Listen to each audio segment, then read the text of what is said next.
এক বছর বন্ধ থাকার পর কয়েকটি শর্তে ফের খুলছে মালয়েশিয়ায় বাংলাদেশের শ্রমবাজার। শর্তগুলোর মধ্যে রয়েছে জনশক্তি রপ্তানি সংশ্লিষ্ট ব্যবসায়ীদের বিরুদ্ধে মানব পাচার ও মানি লন্ডারিং এর মামলা দ্রুত নিষ্পত্তি করা, শ্রমিকের নিরাপত্তা ও স্বার্থ সংরক্ষণ করে অভিবাসন ব্যয় কমানো এবং অভিবাসন ব্যয় কমানোর লক্ষ্যে সহযোগী এজেন্সি প্রথা বাদ দেওয়া।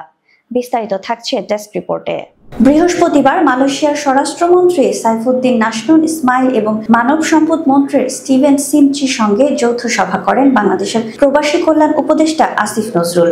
এ সময় শ্রমিক পাঠানো সংক্রান্ত একটি চুক্তি সই হয়। সেই চুক্তিতে এসব শর্ত দেওয়া হয়। বাংলাদেশ ছাড়াও ভারত, নেপাল, মিয়ানমার ও পাকিস্তানের কাছ থেকে শ্রমিক নেওয়ার বিষয়েও চুক্তি করে মালয়েশিয়া। সংশ্লিষ্টরা বলেন, রিক্রুটিং এজেন্সির বেশি টাকা নেওয়ার সুযোগ থাকলে সেখানে বাণিজ্য হয়। শ্রমিক প্রেরণে ব্যয় কম রাখা হলে বাণিজ্য হওয়ার আশঙ্কা থাকে না। তাছাড়া সহযোগী এজেন্সি পদ্ধতি অভিবাসন ব্যয় বাড়িয়ে দেয়। শ্রমিক কম টাকায় মালয়েশিয়া যেতে পারলে প্রতারিত হওয়ার আশঙ্কা থাকে না।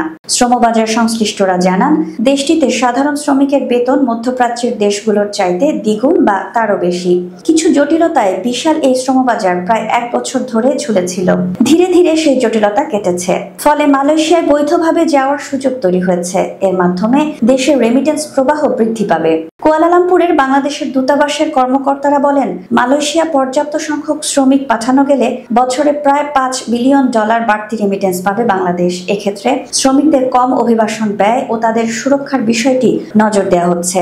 বৈঠকে থাকা একজন কর্মকর্তা বলেন, মালয়েশিয়ার মানব সম্পদ মন্ত্রণালয়ের সঙ্গে আমাদের ফলপ্রসূ আলোচনা হয়েছে। বৈঠকে দেশটিতে শ্রমবাজার খোলার বিষয়ে একটি ইতিবাচক ফল এসেছে। আগামী 21 মে ঢাকায় যৌথ ওয়ার্কিং কমিটির বৈঠকে এই সিদ্ধান্ত চূড়ান্ত হবে বলে আশা করা হচ্ছে।